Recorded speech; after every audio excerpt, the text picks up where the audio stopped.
welcome to the Sales Leaders Playbook. This is the go-to podcast for sales leaders that are navigating complexities of managing change within dynamic organizations across Canada. These podcasts feature insightful conversations with industry leaders from sectors like marketing, manufacturing, technology, professional services, and beyond. This is through real world stories, firsthand experiences. We're basically uncovering what works, what doesn't work, and what leaders are doing to manage change. What's actually happening in real time within organizations facing transformative challenges, either in the marketplace or with their sales teams. So this is the educational platform to help you succeed in a rapidly evolving world. And so people are tuning into this to learn, to be inspired, to gain actionable insights, to lead with confidence and purpose. I'm Paul Tindall. I'm the president of Sandler Training by Phoenix Coaching Works here in Toronto and Oakville. We are business transformation advisors who work with leaders who want to transform sales teams to generate more in less time with less work and have more fun in the process. And with me is Devon MacDonald. Devon is the president of Cairns O'Neill, Canada's leading independent media agency. Devon has extensive experience in media, technology, and creative industries and uses his background to help his clients and teams achieve their ambition. In 2022, Devon was named Media Leader of the Year by Strategy Magazine for his work in transforming the agency. And then in 2025, Cairns O'Neill was named as a finalist for Media Agency of the Year by Campaign Global. And Devon has run companies and teams within some of the leading services organizations across Canada. And he is regularly called on for his opinions within the marketing industry. And he's asked to judge award shows or asked for comment from media and trade publications on current topics and trends. And Devon is an active member of the community and is the proud recipient of the Queen's Golden Jubilee Medal. So welcome, Devon. Thanks, Paul. That's quite the intro. I really appreciate it, and I'm looking forward to chatting with you today. So maybe you can do this, Devon. Take us back to the beginning. So what's kind of the story of how you got started? What was your first quote, real sale? Yeah. So this was sort of the third phase of my career. First phase of my career, I was in the technology world, working for consulting firms. Second phase in the creative world, and third phase now in media. And it's funny, I thought I was in services the whole time, but I've been in sales the whole time. Because when you're in services, you are selling yourself and your company and your firm every day based on how you show up, based on the work you produce. Whether you're with a consulting firm or a B2B group, you represent that brand and business every day. And whether you realize it or not, you are selling just by showing up. I've had a lot of sales and a lot of failures along the way. Right. I think they are both learning opportunities. But I'll talk about my first sale here, which comes how a lot of sales, hopefully, you want to come. Where I got a text from an old colleague that said, Devon, congratulations on your new role. I'm now the VP of marketing at this company and I need some help. Do you have some time to talk? Oh, wonderful. And often it's as simple as that. We'll get into a little bit more, I think, down the way about why that works and how you get to be in that position. Right. So when you look at your business today, what does growth mean to you? Is it about revenue? Is it about market share? Is it about team size? What is the metric or combination of metrics that you use to define a growth? Sure. So for myself and my business partners, we're obviously looking at our business every day to understand what's going on. Right now is 2026 planning. 2025 has been good. And the metrics we have for our business are very common, not like any other, or not like similar to many other businesses. My apologies. But it's not growth for the sake of growth. We're privately owned. We're not publicly traded, and so we're held really to our own ambition. But the metric for me, beyond the financial metrics of making sure that we have a good EBITDA, that we have good profit, that we're investing in technology, investing in teams, good staff cost ratio, good new business, good organic growth, and a manageable base of costs, is we really look at it in terms of opportunity. In its opportunity to learn, an opportunity to try new things. The media and technology world is a fascinating world because there's a new innovation and new opportunity every day. And the growth of our business is measured in how we take advantage of those opportunities, how we use them, and how we activate them for clients. So we want to know that we are at the forefront of advancements in things like artificial intelligence, that we have the best and latest that data warehousing has to offer, for example, and that we're working with media partners who are bringing us new innovations, whether it's with old media or new media. That's what we look for. That's what growth means to us. Is growth and opportunity in trying new things and doing new things.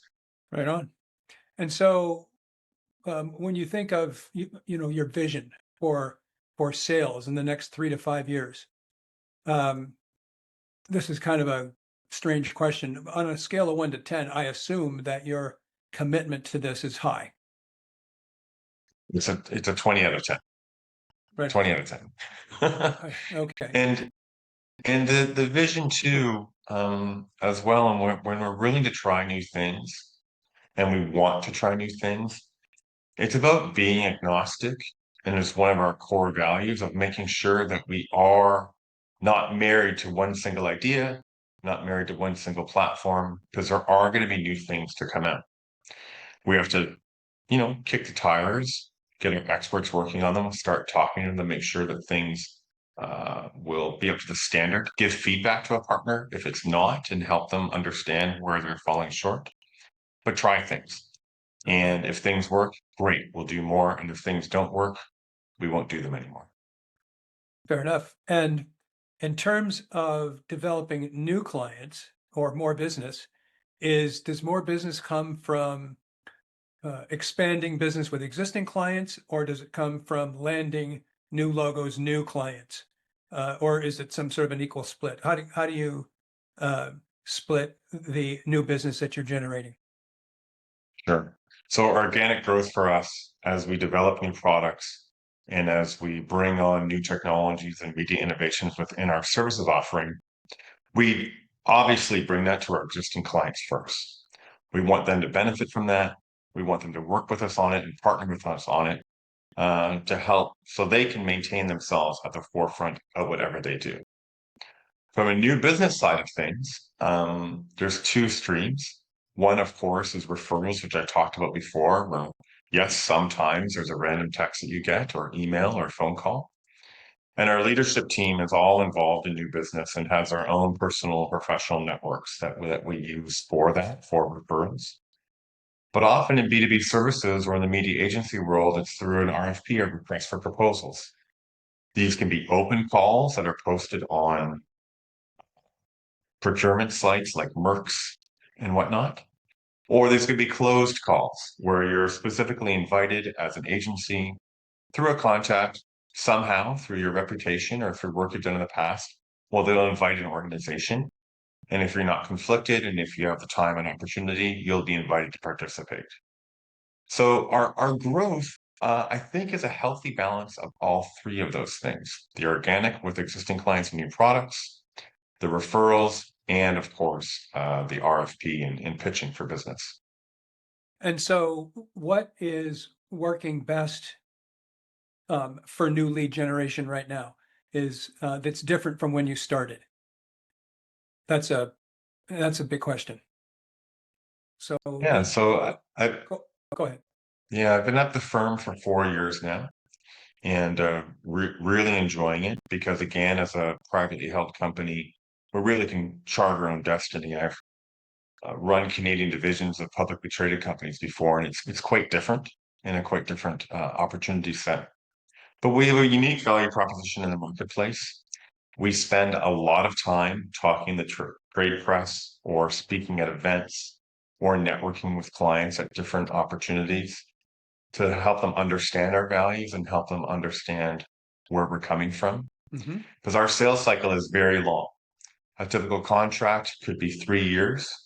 And if an RFP phase, and you have to fight for renewal and have the opportunity to win that. And so a conversation that I have today with a marketer may not see fruition until 2028.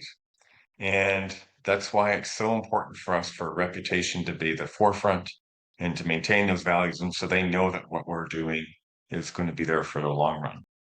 And so for the agency, when I started, we were quite small and modest in size and humble in nature. A very good offering, but not at the forefront and speaking at these different opportunities or being in different publications.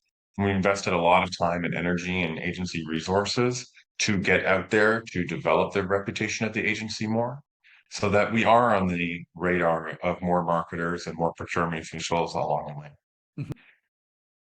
And so are there challenges in terms of lead generation that exist today that maybe didn't exist when you first started, or is it basically the same?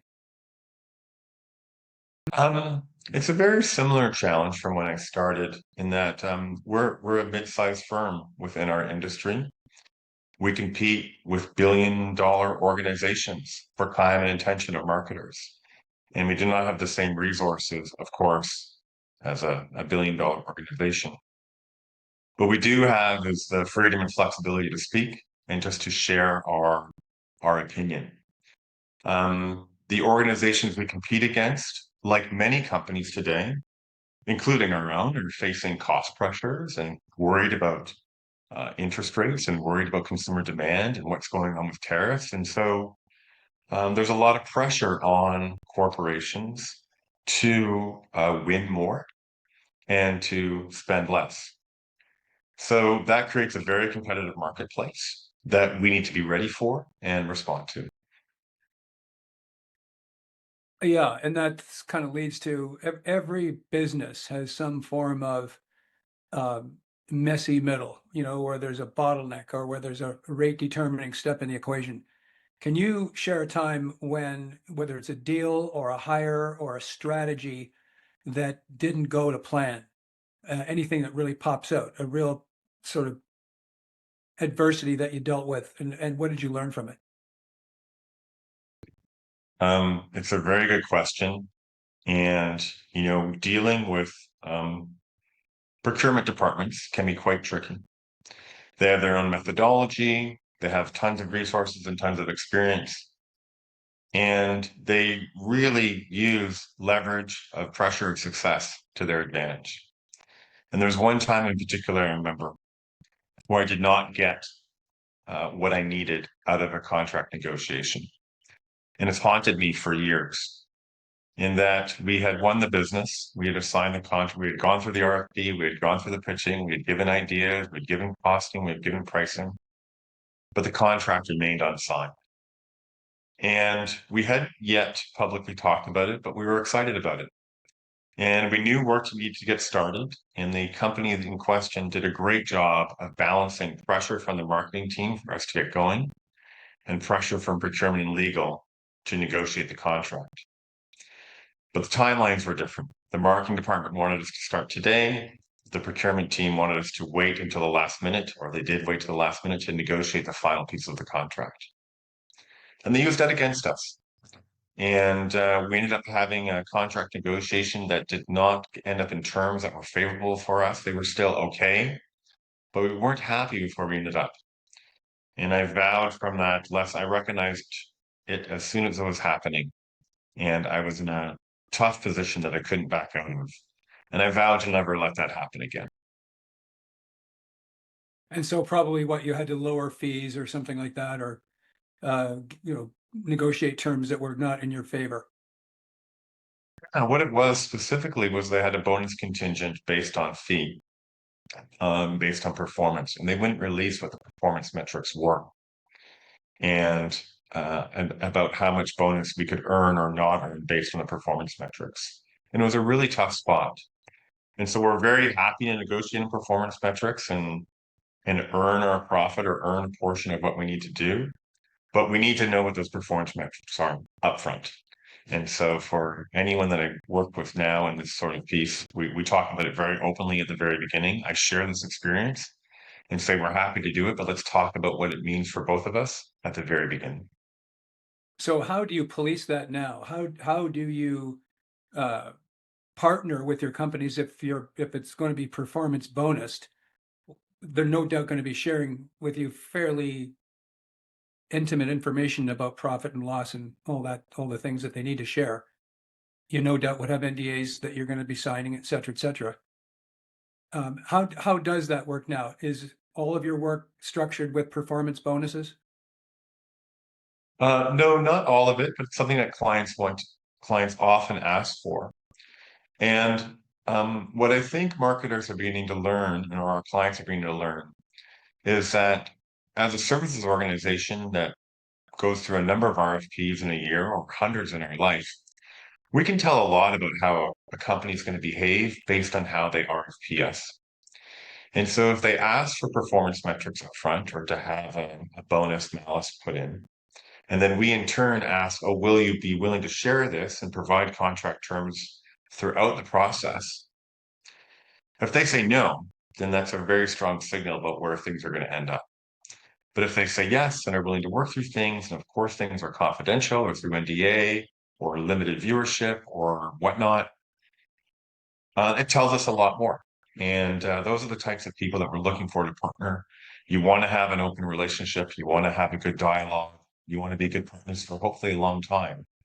And so there's very strong signals that are sent throughout the RFP process and negotiation process that we are watching for to understand who do we want to partner with and how hard do we want to pursue this opportunity. Makes sense. Mhm. And so you've got obviously a good sales team. There's how many people on your sales team now? Business development team, whatever the term that you use for these people. Maybe they're they're district managers, whatever their name is, whatever their title is. You have how many people on your team now?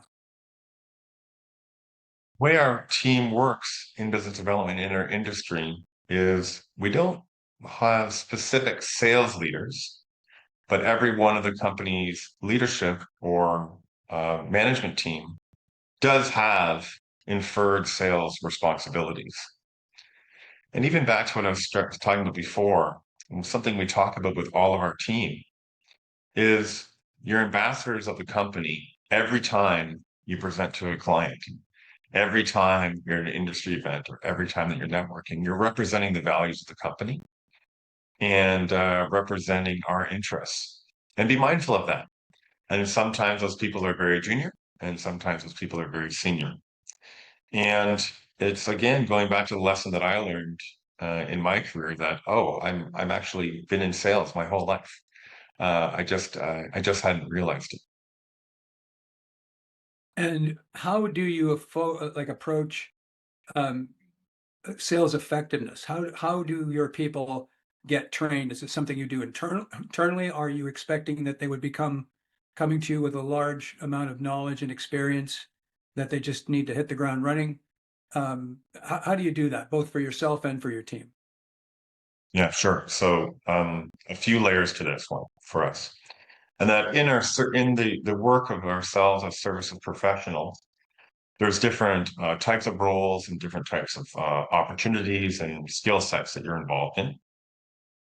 And you're a professional at your work in as a services provider. The most basics of sales training for us and how that works is to make sure that people understand the value of the company, understand our processes, understand how we develop media strategies, and go to market with media and technology on behalf of our clients. That is the base layer. The next layer that we have, in presenting to clients and what can be very complex ideas or very complex technologies, is doing presentation training and skills training around that, about how to convey it in a digestible manner, which includes some typical things about how to talk, how to speak, how to present, how not to present, how to operate on Teams or live, but also really understanding the person on the other side of the table or camera that you're talking to, knowing about them and knowing what their motivations are, and in particular, how they listen or how they learn is so important. And it's something that we teach our leadership team throughout the board to dive into. We want to be able to match motivations and match ambitions of our customers. And so we're having regular discussions with teams and regular training, as I mentioned before, around the values and systems, then also presentations as well. Because presenting ideas and presenting the complex execution that some of this can be within media and technology is something that we do every day. So for organic growth or for reputation or net new or for pitching, it's a daily occurrence at the organization. Excellent. And when you hire people that are going to be in those various roles, some business development responsibility, what are some of the greatest challenges you've experienced so far in basically onboarding these new people? Well, I have a philosophy of hiring people from very different professional backgrounds and different communities, because I genuinely believe that a multitude of ideas will improve the work that we do. And so taking different people from different organizations or structures or communities and talking to them about how we do business and how we do business and our values are unique within our industry. Mm-hmm.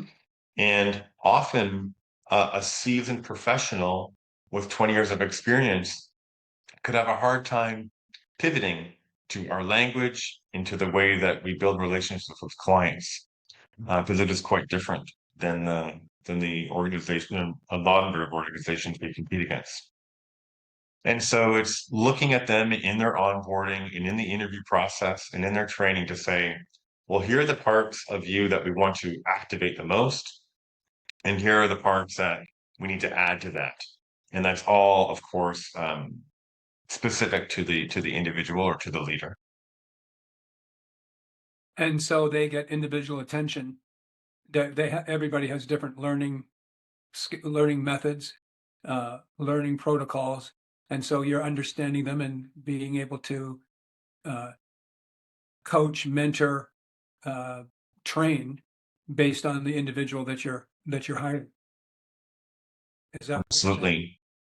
I absolutely am. And it's the thing is too, it's not a scale out of 10, it's a continuum.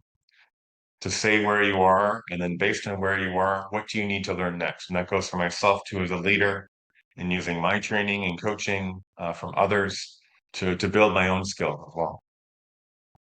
And when you do hire people, when you are recruiting for new people, what is the most important thing that you're looking for in new people? And how you kind of alluded to how you set them up for success, but what is some of the most important things that you're looking for in a new recruit? There's two things. The first is curiosity. And you may not necessarily have the answer to a specific question that are you asked or know what's going to happen in a specific industry. But if you're eager to learn and eager to try, that is everything, or it's a huge amount of what we're looking for. Because in our industry, there is, as I mentioned before, so many new things that come along. And so we want people to be curious to learn, and curious about life. And the second thing is ambition. My favorite thing is when a staff member or team member comes to me and says, hey, I want to try this thing. Here's something new I heard about, or here's an idea I have. And every time someone says that to me, I say, that's a great idea. How can we try it? And I'm looking for that in interviewing with people or in onboarding people, to test them about how ambitious they are and how forthcoming they'll be to come and to say, I have an idea. I want to try something. It's the most important thing to me, as I've said to many people who will listen to this or who I've hired in the past. If we're just limited to my ideas, then we're just limited to what I can do, and I'm not taking full advantage of what other people bring to the table. Excellent. Is there any sort of thoughts that you'd like to share with this audience who are going to be peers of yours, people that are in completely different types of businesses but are in leadership roles and are going through, the growth pains that we all go through, and as entrepreneurs, right? Is there any sort of parting words of wisdom that you can impart? And you could probably sit here and talk for days and days, but is there anything at the top of your mind that you'd like to share as a best practice? Sure. Once you have hired people and you trust them, and you've talked to them about your own ambition, your own values, and your own goals, you really have to get out of their way. Because if you micromanage them, or if you nitpick what they're doing and don't let them express themselves, again, align with the values, align with the ambition, align with the goals, but you're not getting the most out of them. It's the way that we scaled our business the best, and it's the way that we are going to continue to grow, is simply by empowering our people that we've hired to do the job that they've been hired to do. And genuinely, I need to get out of their way and let them do what they've been hired to do. Very good. Very good. Very words of wisdom. Devon, thank you very much for this today. We've all had a bit of an education here. Thank you very much for sharing your time with us today. It's my pleasure, Paul. I really enjoyed the chat, and they're great questions. I really appreciate it. Well, okay. Well, thank you very much.